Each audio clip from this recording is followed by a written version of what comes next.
I have no doubt that you all will feel very lucky to have come here today. Ladies and gentlemen, Mr. Shiv Khera to all of you. I didn't know that. And they were talking of relationships. And today's relationships are in such a manner which says, love at first sight, divorce at first fight. And that is what really it is. Mobile in your hands. Everybody take it out, please. Okay, everybody take it out. Okay, now, could I request all of you, take your mobile up, kindly switch it off, please. Kindly switch it off. Kindly switch it off. Folks, if I have my mobile in my hand and every 10 minutes I keep fiddling, would it be courteous to you people? Hello? Okay, can we practice courtesy both sides, please? All right. And the lady introduced Mr. Gurucharan Das as a Chandigarh connection. Folks, I can't stay behind. My wife is from Chandigarh, so I do have a connection here. But interestingly, I learned, I got married when I was 23. And many times people ask me, wasn't it a little too early in life? And my answer is, if I had a rewind button in my life, I'd get married probably 3 years earlier to the same lady. Folks, and many times my wife and I would talk, and I say, look, next birth, I'm going to get married to you. She says, so would I, but we'll have something different. I said, what's that? She says, I'll be the man, you'll be the woman. I said, why is that? She said, I want to give you back something for your own doses I have to give you back. All right, folks. All of you are here on a Sunday morning because you want to be here, not because you have to be here. One time, Mama called Johnny and said, son, get up, you got to go to school. Johnny said, I don't want to. Mama said, you got to. Johnny said, I don't want to. Mama said, you got to. Johnny said, Mama, there are 100 teachers in school. Nobody likes me. And there are 1,000 students in school, they all hate me. Give me one good reason why I should go to school. Mama said, son, I'll give you 2 reasons. One, you are 40 years old. And number 2, you are the principal of the school, you better go. All right, so you are here because you want to be here, not because you have to be here. Well, folks, let me talk to you about my new book, You Can Achieve More, which was launched in London just about 2 months ago in Toronto. And of course, last month in Delhi. Oh, sorry, in Delhi and of course in Chandigarh. The title of the book is You Can Achieve More. It was a tough one to pick this title. It is a companion to my previous book, You Can Win, where the title happens to be Winners Don't Do Different Things, They Do Things Differently. But You Can Achieve More really meant no matter what stage we are in life, we can still do more. No matter what stage in life we are, we can still do more. Folks, all of you remain seated. Now I would request all of you, get your right hand up all the way as far as you can. Get your right hand up as far as you can, as far as you can, as far as you can. Okay, now watch as far as you can, as far as you can. Now do one thing. Please take it half inch more, half inch more, half inch more. See, everybody got half inch additional. I first said, get it as far as you can, but then I said half inch more and you did. What do you see it? Didn't you hear I said, get it as far as you can, but how come you didn't? This is the way we live in life. One, and number 2, the subtitle to the book is Live by Design, Not by Default. The message behind is We ought to live a happy, meaningful, fulfilling life. That's by design. There's gratification, there is fulfillment. You see, that is success without fulfillment. Fulfillment is empty. That's like good looks without goodness. They become irritating after some time. Are you with me? Hello? They become irritating. So we gotta have substance over form, not just form over substance. So that is one, live by design, not by default. But if we live by guilt, remorse, resentment, we are living by default. But then in life, who doesn't have guilt? Who doesn't have remorse? And who doesn't have resentment? We all have it. Everybody has it because we all made mistakes in life. Who didn't? But you see, if we live that way ongoing basis, then we are living by default. If that's the way we live. But now coming back, the header at the back of the books, You Can Achieve More, says, if you want to stand out, you need to do something outstanding. Are you with me? If you want to stand out, you need to do something outstanding. And the first sentence in the book says, a person with a positive attitude cannot be stopped. And a person with a negative attitude cannot be helped. It is so true. Many times you hear people saying, I want to live an extraordinary life. I want to have an extraordinary income. I want to have extraordinary success. They need to ask, do you have extraordinary enthusiasm in life? Do you have extraordinary excitement in life? They need to ask, do you have extraordinary integrity in life? Do you have extraordinary enthusiasm? Do you have extraordinary relationships in life? Are you willing to work extraordinarily hard in life? If you're not willing to do any of these things extraordinary, you can never have an extraordinary life. Are you with me? You can never, never, never have anything extraordinary. That means before you get anything, we got to be something. Many times when people see a success story, you know what they say? Must be at the right place at the right time. This is an incomplete sentence. In my book I have mentioned there, being at the right place at the right time is important, but incomplete. You got to be the right person at the right place at the right time. If you are not the right person, you could still be at the right place at the right time and do nothing in life. Are you with me? You could do nothing in life. So, we need to be the right person at the right place at the right time. Since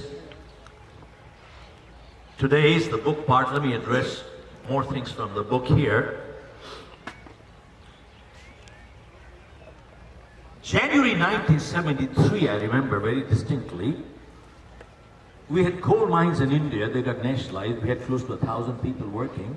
And when the mines got nationalized, it was only 4 weeks after I got married. 4 weeks after. Now some people are calculating my age, but that's your problem.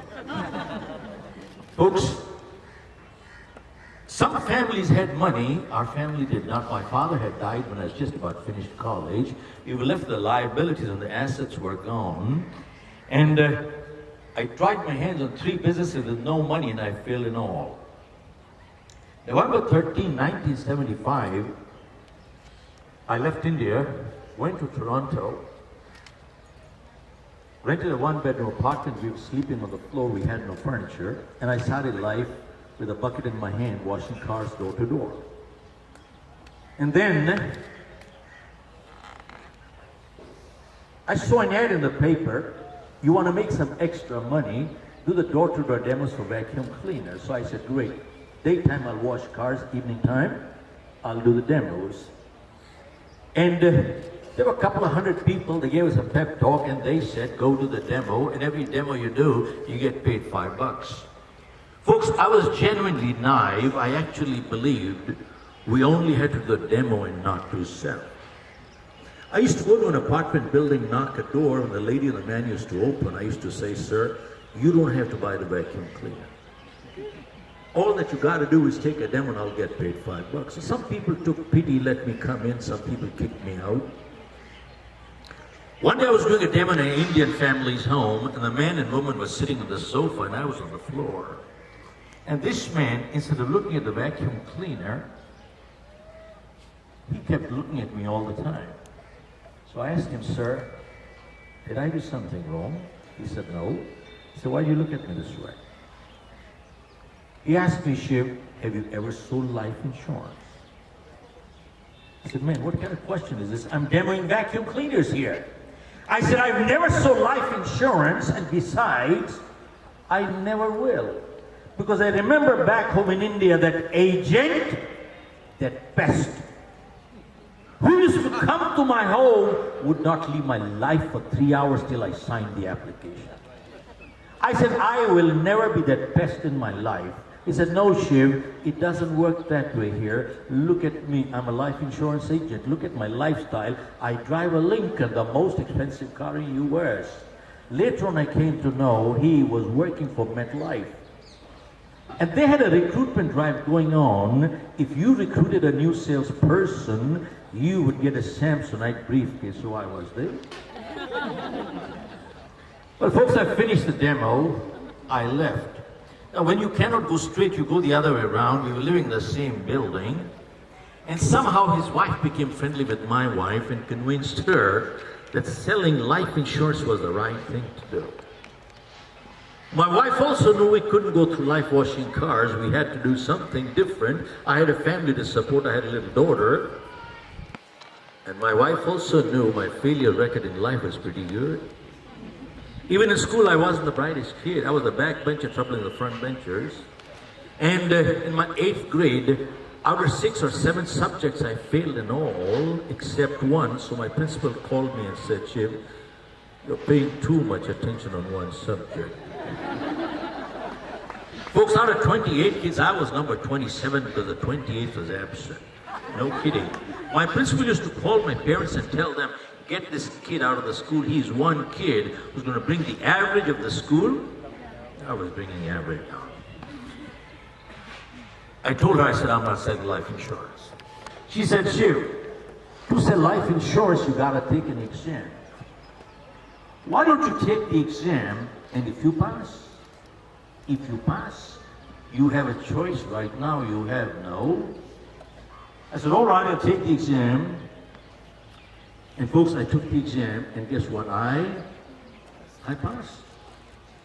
And this person who got all this started took me to his office, introduced me to his district manager. It was a very sharp elderly man by the name of Giovanni. As I walked in, he congratulated me, and he said, I'll make you an offer, and I'll give you time to think. He said, if you become a life insurance agent right now, I'll give you a draw of $150 a week.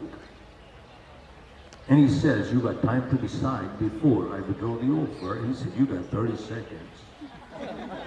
I said, Joe, you said you'll give me time to think. He said, you have 20 left now. I said, I'll take it. And now I became a life insurance agent, which I never in my life wanted to be. They gave me the book, gave me a little training, and they said, boy, go sell. And for the next 3 months, I went out selling, folks. I put in 100%. Why 100%? I actually put in 200%. We all can tell when we've done our best. We all can tell when we've not done our best. I can look at the mirror and say, I did my best. And guess what? I broke the company's, say it loudly? Yeah. Record. You're not impressed, are you? You are? Well, wait till you find out which record I broke. How many sales I made? Almost none. So my manager called me right back. And he says, I've been in this life insurance business 35 years. And he said, I've seen some slow starts in my life. He said, but I've never seen one like you. What he said after that, I'm not going to repeat because I'm being recorded.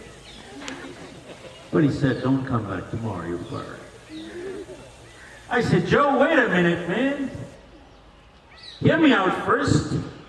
I'm not an educated person. I'm not a doctor, engineer, attorney, accountant. I'm a BCom third division, failed in my 10th. I had to repeat my class. And I said, I got a handicap. How do you expect performance out of me? Folks, when I said that, somebody spoke very harshly to me that day, and I'm glad he did. And later on I realized it was not anger, it was concern. And here's what he said to me that day. He said, you shut up and listen to me. He didn't say this politely, by the way. He shouted at me. And he said, you shut up and listen to me. He said, you don't have a handicap, you got a bad attitude. He said, it is people like you who not only ruin their own lives, but they also ruin their family's life too. He said, do you know who has a handicap in life? He said, the doctor, engineer, attorney, accountant, they all have handicaps in life. Boy, I never heard that one. How do they have handicaps? He said, go check out all over the world. It is generally true. They all have chosen their field, they're stuck. Generally true. They all have chosen their field, they're stuck. And he says, you haven't chosen your field, don't you see? The world is open to you. I said, Joe, I never thought from that point of view. He said, now that you're fired, he said, you've got all the time to think. He said, leave my office. So 44 years ago, I left his office that day. But that night, obviously, I understood what happened. I realized one thing, that I was my own biggest problem. That night I had an appointment about 30 miles away. While I was driving, having failed one after the other in my life, that night I was feeling so depressed. It's not easy, folks. I was feeling so depressed. I don't know what happened to me. I just burst out into crying. I was driving, crying, driving, crying, driving, crying. Folks, that night, that 30-mile distance seemed like 30 years. I kept praying. I couldn't understand what was going on in my life. I had a family to support, didn't know how to do it. I had a little daughter. 7 o'clock, I reached my appointment. I got a handle on myself. Went up, started selling. I got in at 7. By the time the man looked at his watch, it was 11:30. 4.5 hours I was sitting in the man's place. No wonder they call life insurance agent pests. I still had not made a sale. He says to me, do you realize what time it is? I have to go to work tomorrow morning. It's a polite way of saying get out. But somehow I wasn't moving that night. He looked at me, I looked back at him. I don't know what happened at 11:30. He asked me, what does it take to get rid of you right now? What does it take to get rid of you right now? I thought he was asking me the rates. I opened the book back again, looked at his age, looked at the factor, multiplied with insurance, and I said, sir, that'd be $27.58. He said, what? I said, $27.58. He looked at me disgustingly. And he says, if it was $27.58, why didn't you tell me 4.5 hours ago? He wrote me a check, and he says, take this and get out before I change my mind. Folks, that was one of our first sales. Came home midnight. Next morning, I went to my office. And I went to my manager, and I said, Joe, I got an application today. It is a small one, but it is a bound one with a check, because without a check has no meaning. And I said, Joe, will you let me stay? And I said, if you fire me today, I don't know where to go. And the only place I know where to go is go back to washing cars. And I said, I don't want to do that anymore. I got a family to support. I got a little daughter. I will not let you down because of my effort, but please withdraw the papers. He looked at me and he says, Shiv, that's not your small one, that's your big one. And he says, I'll let you stay here only if you make a commitment not to me, but to yourself. I'll let you stay. Folks, that day I made a commitment. And that was one of the turning points in my life. And he withdrew the papers. And folks, let me ask you, don't we all have some turning points? Yes, no? Yeah. He withdrew the papers that night. And that year I went ahead, sold close to $1 million. Next year, $3 million. The year after, $5 million. Moved on to the U.S. Got into 3 businesses. Bought out a company out of California in 1984. Started the New Jersey operation with no clients, and I sold my company with close to 500 clients for a decent sum. Now, why do I share my life with you? For a few reasons. Number one, the last 45 years have not been that easy, folks. You know something? People look at you where you are, and they say, you must be lucky. They say, they don't see the struggle behind where you are, and they say, you must be lucky. Folks, that experience taught me a few lessons. I was on commission, selling life insurance. If I didn't sell, I wouldn't get anything. But there were many people in that office who were getting salaries, and they were not doing their jobs. And folks, that is where I learned one big difference in my life. And the big difference was, there is a huge difference between making money versus earning money. Are you with me? That is where I learned there is a big difference between making money versus earning money. And today, most people want to make money, very few want to earn money. And folks, that is where I learned making money is criminal, earning money is spiritual. Are you with me? And then, my friend, they don't teach such things. My 2 girls have been in college, did a master's in the US. They don't teach that stuff even at your Ivy League stuff. They don't. And that is where I learned one thing, that wages without work amounts to stealing. And it is not the wages part that a person is an employee. Even as a consultant, if I'm not doing my job right, I'm stealing. Folks, I just, day before yesterday, addressed a conference in Bombay on commodity exchange. Now, there are some people who are talking about competition today. And I said, never in the history of mankind has it been so easy to succeed in life the way it is today. Regardless of your profession, we have no competition. I said that twice. So one person at the far end nudged his partner and said, does the speaker start drinking first? How come we have no competition? Folks, I asked this man this one question, and I'm asking all of you people exactly the same question. So please listen carefully because you need to answer. And here's the question I asked. I asked him, and I'm asking you, folks, how many people do you know right now walking off the street who are willing to do a little bit more than what they get paid for? How many? How many people do you know right now walking off the street who are willing to do a little bit more than what they get paid for? How many? How many? How many? Ladies shaking her head like this. Hardly any. Thank you, sir. Hardly any. And I said, most people don't even want to do what they get paid for. And there's a second big category of people who only want to do what they can get by with. There's a very small fraction of people who are willing to do a little bit more than what they get paid for. And I asked him, if you fall into that category, I don't care what your profession is, tell me where's your competition. Folks, you can't even find a good attorney today.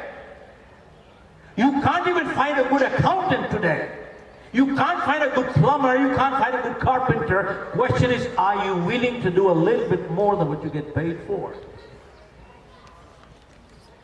Folks, many of you have read probably thousands of books, and so have I, and especially the self-help books. And I found one thing: there is something common in people and organizations that have succeeded in life. One, they succeeded. Manish, they succeeded, those who have succeeded, one, and then they sustained success. Folks, success is one thing, sustaining success is another, yes, no. And they sustained success, and then they maintained goodwill. They all have lived by this one principle, that I shall always give more than what I get to my family. I shall always give more than what I get to my organization. I shall always give more than what I get to my customer. And I shall always give more than what I get to my society. And I said, if we live by this one little principle, you tell me, where's the competition? We have no competition, we become the competition. Folks, you heard my academics. And why do our clients hire us? And I'm grateful to God, I talk out of humility, we are booked for a year in advance. Why do our clients hire us? Not because we are the smartest people. There are many, many more qualified people than us. But our clients hire us only for one reason. Our commitment to them is never 100%. It is always, tell me, where's the competition? Where's the competition? They don't teach this stuff in schools and colleges, sir. I share with you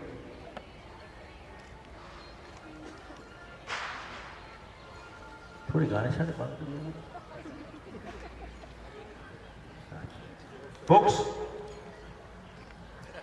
we opened our office in Singapore about 20 odd years ago. And whenever you go into any country, after you clear immigration and customs, who is the first person you meet? Always the who? Who? Taxi driver. Thank you, sir. Always the taxi driver. So I gave the taxi driver a business card to get me to a particular address. At the last point, he circled around the building. At the last point, he circled around the building, and he stopped the car. Meet 10. I said, Henry, your meter reads 11. How come you're taking 10? He said, sir, I'm a taxi driver. I'm supposed to be bringing you straight to your destination. Since I didn't know the last spot, I had to circle around the building. Had I brought you straight here, the meter would have read 10. He said, sir, legally, I can claim 11. But ethically, I'm entitled to only 10. Folks, to my knowledge, this taxi driver is only 8th grader. Only 8th grader. He understands the difference between legality and ethics. Many lawyers and judges need to learn from him. Are you with me? 8th grader. And he didn't stop there. He said, sir, tourism is big in Singapore. People come into our country for 3-4 days. And he said, if the first experience of the taxi driver is not pleasant, the balance 3 days is not very pleasant either. He said, sir, I am not a taxi driver. I'm an ambassador. I'm an ambassador of Singapore without a diplomatic passport. How do you like it? I am an ambassador of Singapore without a diplomatic passport. Folks, that taxi driver that I met 20 years ago, that day I hired him as literally I hired him as my manager in my Singapore office. That day I did. And after 20 years, he's still with me in my Singapore office. When I'm not there, he drives his taxi, but he takes care of everything for me right there. Can you imagine? He is more valuable to me than anybody out there. 8th grader who understands what we are talking. Now tell me, to understand this little thing, do we need a PhD? Do we need an MBA? You know the sad part? After doing PhD and MBA, they still don't understand this. That is the sad part. See, folks, we have created a program for schools and colleges, leadership program, and which says one needs more than professional qualifications to be a professional. Are you with me? Just having professional qualifications does not make a professional. To be this taxi driver is a professional.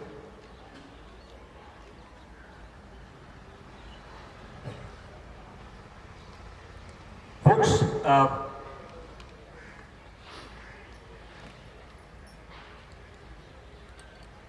we got a client a couple of years ago for a consulting assignment in India with a Swiss collaboration. I got a call from the CEO saying, Mr. Khera, can you do some sales training for our people? So I told him, I said, sir, tell me what is the end result you're looking for. Let me see if I can deliver. If I cannot, go hire somebody else. But what training to do? I said, sir, that's my decision, not yours. He said, I want my sales going up. So I said, all right, give me a couple of days, let me check out your people. So which we did. 2 days later, I called the CEO and I said, sir, your people don't need sales training. I said, they need basic training in courtesy, etiquette, manners, integrity. He said, what? I said, yes, sir. Courtesy, etiquette, manners, integrity. He said, what does that mean? I said, many of your salespeople have appointments, they're running late. They don't even have the courtesy to call and say, I'm sorry, I'm running. You got late. And 3, they walk in late, and they don't even have the courtesy to say, I'm sorry I kept you waiting. And in case they call, what do they say on the phone? I'm stuck in traffic.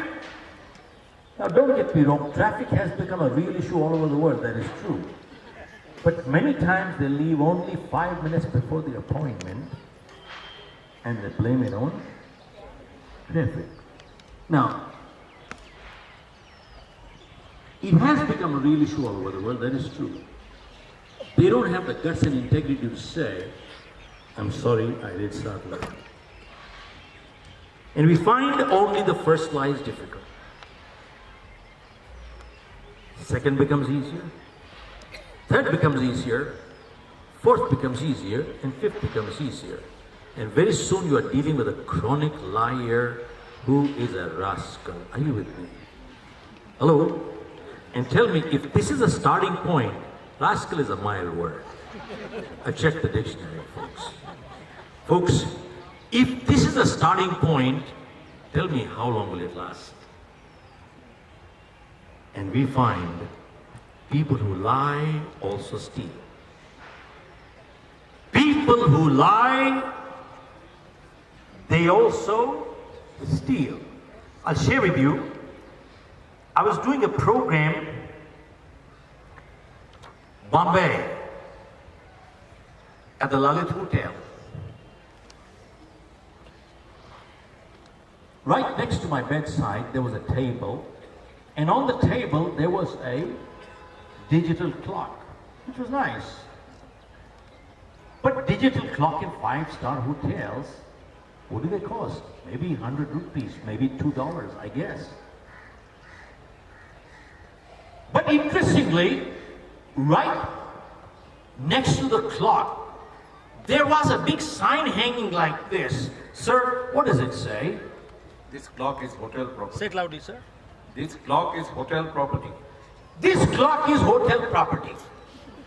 And next to the clock there was a little lamp, and it said, this lamp is hotel property. Now folks, tell me, why do they write such things? I'm sorry, ma'am? People must be stealing. You think they take it by mistake? No. They take it. Now tell me, ma'am, the person who's staying there is paying $500 a night, $400 a night, $20,000. Is he poor, sir? Could be multi-millionaire, billionaire. He could even buy the hotel. But you know what? They pack up. Hello? They pack up. They pick up cutleries, crockeries, linens, towels, and cosmetic is okay. You know why? It's consumable. It is consumable. There's a difference. You see, that is, you pick up your soap, it's consumable because we throw it off. Now, I tell my people in my programs, you drink water. Many times people only take a sip and they leave the whole thing right there. I said, take it, man, or consume it or take it. That is not stealing. Hello? Because they're going to throw it away. But they pick up all these stuff and very proudly and smartly they say, show it to the kids, and they say, we collect souvenirs.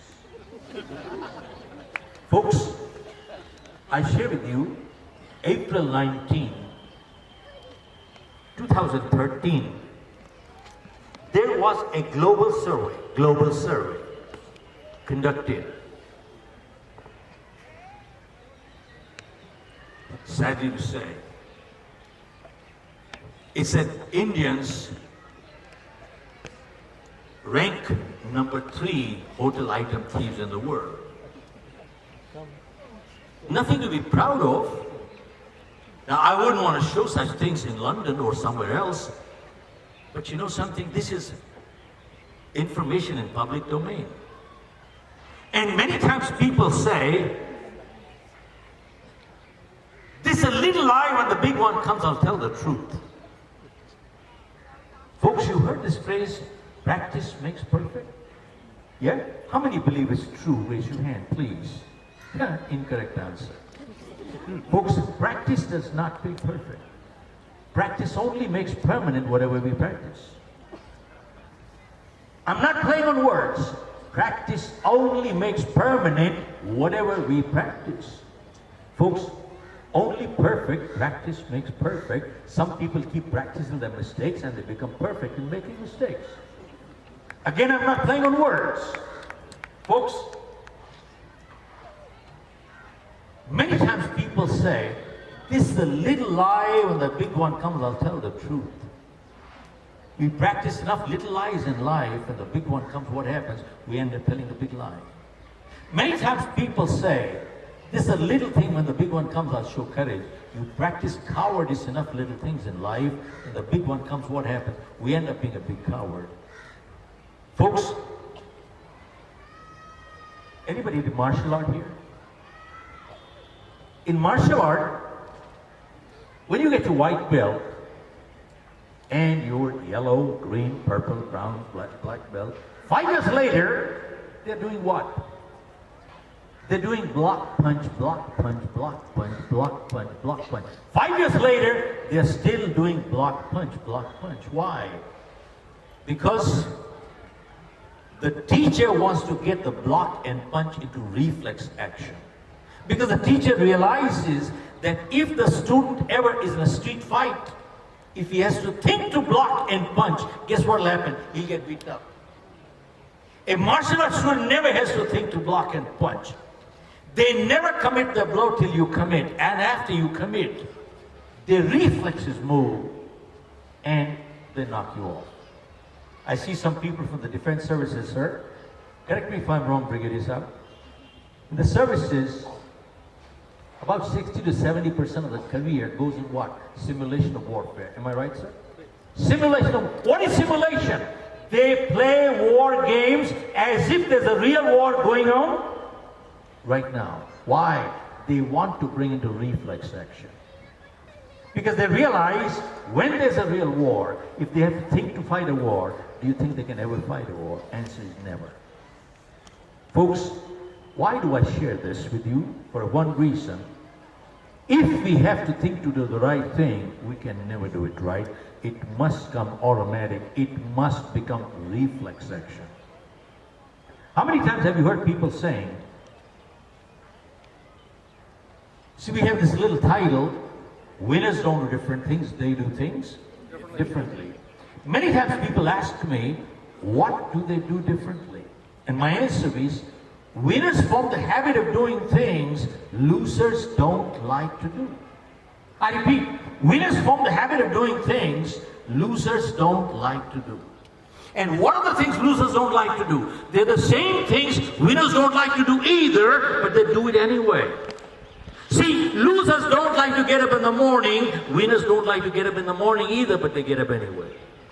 See, losers don't like to work hard, winners don't like to work hard either, but they work hard anyway. They form the habit.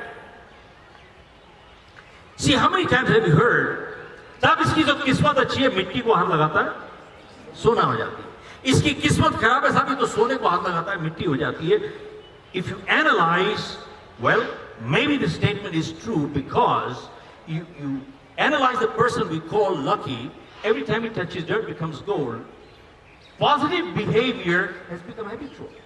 Every time they do it, they just do it right. Their reflexes move right. And same thing with the person we call unlucky. The negative behavior has become habitual. That has become habitual. Every time they do it wrong. See, folks, I don't care how old we are, our parents said one thing, form good habits and habits form characters, because our characters are nothing else. 90% of our behavior is habitual. If we have positive habits, we are a positive character. And if we have negative habits, we are a negative character. And good habits are hard to come by, but they're easy to live with. And bad habits come easy, but they're hard to live with. And before we got the habits got us. Yes, no.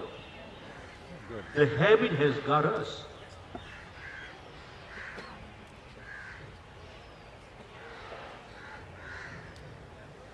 Folks,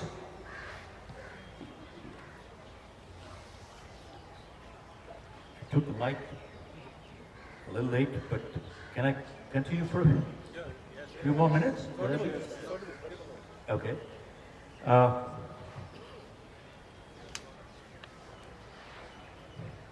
Achieve more. While I was in Toronto, I heard Dr. Norman Vincent Peale was coming there, the man who wrote the book Power of Positive Thinking. I went in, there were close to 1,000 people, and Dr. Peale must have been 85 or more at that time, and his height was this,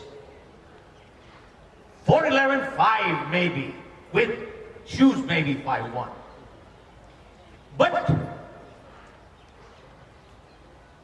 the way he spoke that day, with the enthusiasm that he had, that day I changed the definition of height. Folks, you never measure a person's height neck down. Always measure height neck up. Are you with me? And he looked at 1,000 people with great confidence, but that confidence had humility. Because any confidence that is lacking humility amounts to arrogance, yes, no? Yes. And he said, it appears that you people don't have any problem. You're sitting so calm and comfortable. So he asked, does anybody have problem? Who doesn't? Everybody raise their hand. We have problems.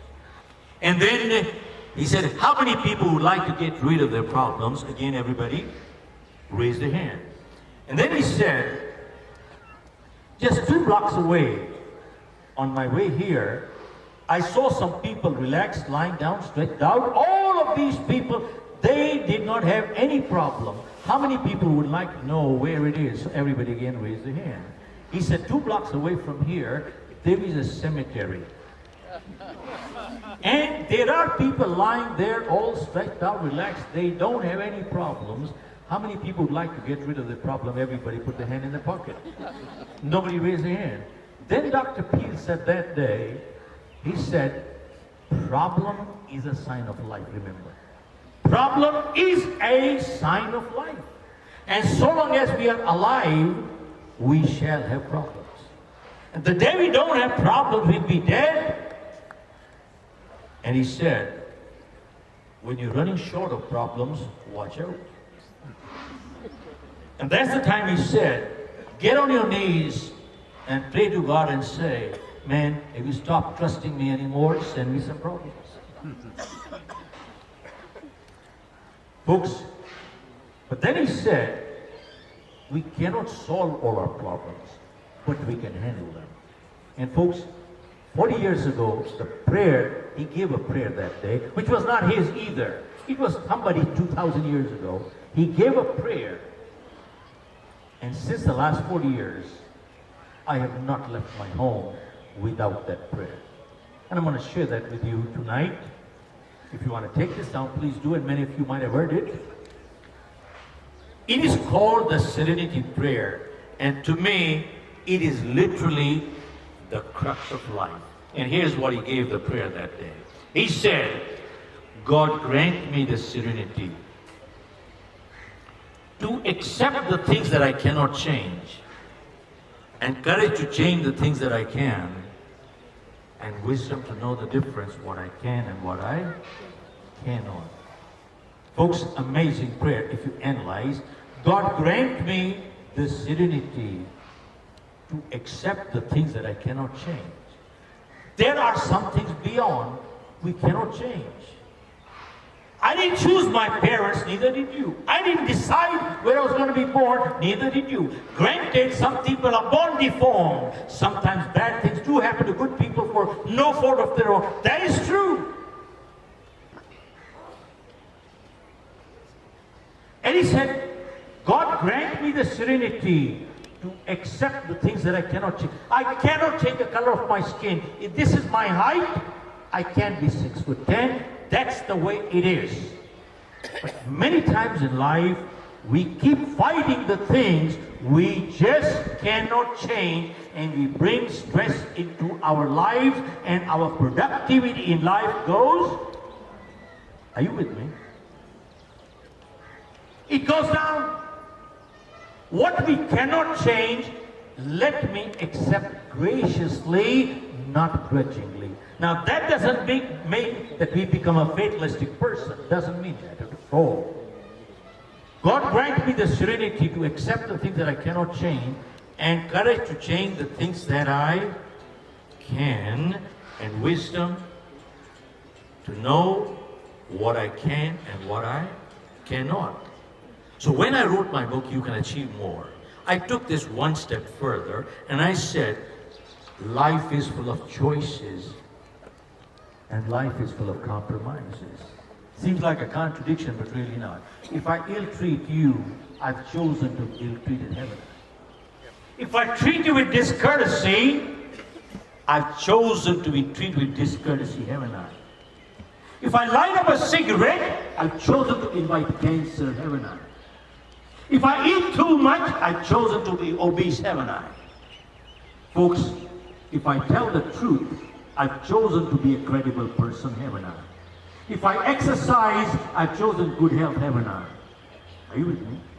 See, folks, every choice in life has a trade-off and a payoff. I repeat, every choice in life has a trade-off or a payoff. See, the Olympic athlete who wins a gold medal, who practices 4 hours a day, he could watch TV 4 hours a day. He chose not to. Choice. Every choice in life has a trade-off and a payoff. Are you with me? life is full of choices and life is full of compromises. Now, I think I need to wind up. Is that right, sir? Yeah. Folks, the press asked me, which was the book that influenced you the most in life? And my answer was, The Life History of the 10 Sikh Gurus was the book that influenced me the most in my life. Why is that? And especially the 10th Guru, who said one thing very clearly, Zulm karna paap hai, zulm sehna usse bhi bada paap. And he had no problem in picking up the sword to protect integrity. I repeat, what good is integrity if we don't have the guts to protect it? It is useless. I repeat, what good is integrity if we don't have the guts to stand up and protect it? It's useless. You have no integrity. And I just want to close with one thing. Indian Oil is a client of mine. I was coming back from their facilities to the airport in Assam. My assistant was in front. I was at the back reading a book. All of a sudden, the driver hit the brakes so hard, the car came to a screeching halt, and my assistant went flying one side, my book went flying the other side. And I asked him, भैया क्या हो गया? बोले साहब बिल्ली रास्ता काट गई. So I asked him कि अपशगुन होता है, कुछ नुकसान हो जाएगा अगर हम चले जाएंगे. तो मैंने कहा भाई मेरी फ्लाइट अगर मिस हो गई तो बहुत नुकसान हो जाएगा. तो मैंने उससे पूछा कि भैया बताइए अब कब तक गाड़ी रोकोगे? कहता है जब तक कोई दूसरा निकल नहीं जाए. Then I asked him कि भैया फिर उसका नुकसान हो जाएगा? बोले उसकी प्रॉब्लम, that's his problem. मैंने उसको पूछा कि मैंने कहा भैया एक बात बताओ, मान लीजिए आप 15 अगस्त पहले होते और बिल्ली निकल चुकी होती और आपने बिल्ली को ना देखा होता तो आप ही सीधे चले जाते, and then you would have been the first one. मैंने पूछा कि साहब तब क्या होता? As if he had done research on the billi. Within 2 seconds he gave me an answer. साहब बिल्ली की पावर कम हो जाती. साहब आप लोग हंस रहे हो, जानते हैं पढ़े लिखे पीएचडी यही कुछ कर रहे हैं. पढ़े लिखे पीएचडी यही कुछ कर रहे हैं. And sadly the Indian media that has done the biggest disservice to our country. Every newspaper, every TV channel that you open up, what do you see? A horoscope. Horoscope. बढ़िया शास्त्री जी तिलक लगा के, बेटा नाम बोलो, कहां से बोल रहे हो बोलो, जन्मतिथि बोलो, टाइम बोलो. गुरुजी पता नहीं. बोले कोई बात नहीं मैं निकाल लूंगा. And then he does a little tick tick tick tick tick and then he says, अरे भाई दूसरा तीसरे पे चढ़ा हुआ है, तीसरा चौथे पे चढ़ा हुआ है, चौथा पांचवें घर पे बैठा हुआ है, वो छठे के घर में बैठा हुआ है. पितृ दोष, पुत्री दोष, पति दोष, पितनी दोष, कुछ ना कुछ होएगा आपको. अरे भाई दूसरा तीसरे के घर में जाके बैठेगा तो कुछ ना कुछ होएगा. फिर कहता है शनि चढ़ा हुआ है. बोलो बस शनि का उतारने का उपाय. बोले काला रुमाल लो, उसमें काली दाल डालो, उसको काला काजल लगाओ, फिर काले बाल वाला आदमी खोजो, उसके बाद सांप वाली खोपड़ी में घुमाओ, फिर काला कुत्ता खोजो और काले कुत्ते को खिलाओ, काले कौवे को खिलाओ और काला बर्तन से उसको दूध पिलाओ. सब मेरे को एक बात बताओ, शनि उतारना चढ़ाना इतना आसान है, शनि अमेरिका क्यों नहीं जाता? शनि अमेरिका क्यों नहीं जाता? और दूसरी गल है दसो मैनू, कि इन्ना सौखा काम है जे उतारना चढ़ाना ते शनि नूं भेजो पाकिस्तान ब्रिगेडियर साहब सब नूं खत्म करवा दो सारे नूं खत्म कर सारे टेररिस्ट मार जाणगे You know something, it is weakening people. We had Anand College for my daughter, and one thing Guru Nanak fought was against superstition. ਉਹ ਕਹਿੰਦਾ ਜੀ ਮੰਗਲੀਕ ਹੈਗਾ ਪੱਤਰੀਆਂ ਮਲਾਈਆਂ ਫਿਰ ਕਹਿੰਦਾ ਜੀ ਮੰਗਲੀਕ ਹੋ ਜਾਏਗਾ ਕੁਝ ਹੋ ਜਾਏਗਾ ਇਹਦੇ ਕੇਲੇ ਦੇ ਪੇੜ ਨਾਲ ਵਿਆਹ ਕਰਾ ਦੋ ਪਹਿਲਾਂ ਫਿਰ ਕੇਲੇ ਦਾ ਪੇੜ ਨਹੀਂ ਮਿਲਦਾ ਪਿੱਪਲ ਦੇ ਪੇੜ ਨਾਲ ਵਿਆਹ ਕਰਾ ਦਿਓ What he says? In Sikh families, every wedding is done on a Sunday. Sunday suit नहीं करता Saturday कर देते हैं Saturday नहीं suit करता Friday कर देते हैं Guru Nanak fought against superstition. Folks, if there's only one take home tonight, only one take home, we have to get out of this because this weakens people.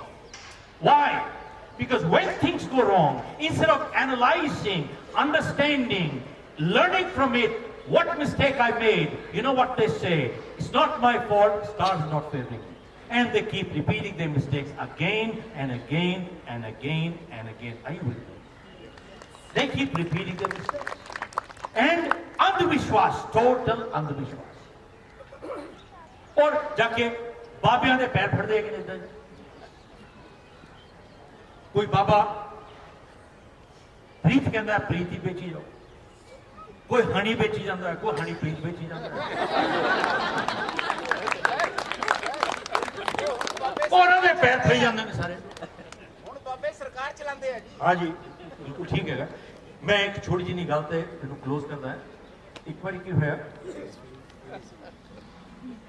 एक व्यापारी सीगा वो गठरी लैके कपड़े बेचता हुंदा सी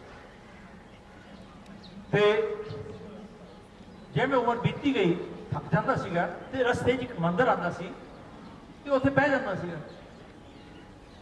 ਤੇ ਉੱਥੇ ਜਿਹੜਾ ਪੁਜਾਰੀ ਸੀ ਉਹਨੂੰ ਤਰਸ ਆ ਗਿਆ ਕਿ ਯਾਰ ਇਹਦੀ ਉਮਰ ਵੱਧਦੀ ਜਾਂਦੀ ਹੈਗੀ ਹੈ ਉਹਦੇ ਕੋਲ ਇੱਕ ਗਧਾ ਸੀਗਾ ਕਹਿੰਦਾ ਯਾਰ ਇਹ ਗਧਾ ਲੈ ਜਾ ਤੂੰ ਜਿਹੜੀ ਗੱਠਰੀ ਹੈਗੀ ਇਹਦੇ ਤੇ ਰੱਖ ਲਿਆ ਬਹੁਤ ਖੁਸ਼ ਹੋਇਆ ਵਪਾਰੀ ਚਲਾ ਗਿਆ ਗਧੇ ਤੇ ਗੱਠਰੀ ਰੱਖਣ ਲੱਗਿਆ ਜਦੋਂ ਆਪ ਥੱਕ ਜਾਂਦਾ ਉਸੇ ਥੋੜੇ ਦਿਨਾਂ ਬਾਅਦ ਆਪ ਹੀ ਬਹਿ ਜਾਂਦਾ ਸੀ ਗਧੇ ਉਹ ਕੁਝ ਮਹੀਨੇ ਦੇ ਬਾਅਦ ਗਧਾ ਮਰ ਗਿਆ ਸੀ ਤੇ ਵਪਾਰੀ ਨੂੰ ਦਿਲ ਵਿੱਚ ਆਇਆ ਕਿ ਯਾਰ ਜਿੰਦੇ ਜੀ ਨੇ ਮੈਨੂੰ ਇੰਨੀ ਸੇਵਾ ਕੀਤੀ ਹੈਗੀ ਇਹਦਾ ਅੰਤਿਮ ਸੰਸਕਾਰ ਠੀਕ ਹੀ ਹੋਣਾ ਚਾਹੀਦਾ ਉਹਨੇ ਉਹਦੀ ਸਮਾਧੀ ਬਣਾਤੀ ਸਮਾਧੀ ਬਣਾ ਕੇ ਮੋਮਬੱਤੀ ਜਲਾਤੀ ਧੂਪਬੱਤੀ ਜਲਾਤੀ ਲੈ ਕੇ ਘੰਟੀ ਵਜਾਈ ਜਾਂਦਾ ਸੀ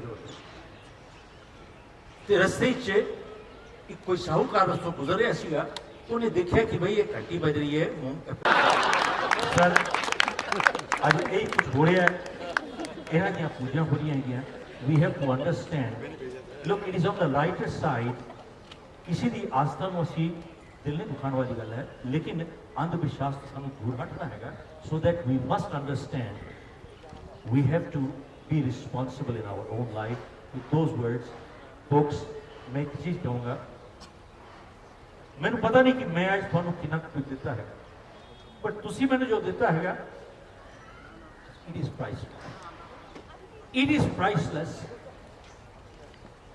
You know why? You have given your time. You have given your trust. आज तुसी भरोसे नाल इत्थे आए हो कुछ दिल विच भावना लेके आए हो तुसी अपना टाइम दिता which is priceless because time is more precious than money in life. So I'm grateful to all of you and I wish you all the best and thank you very much.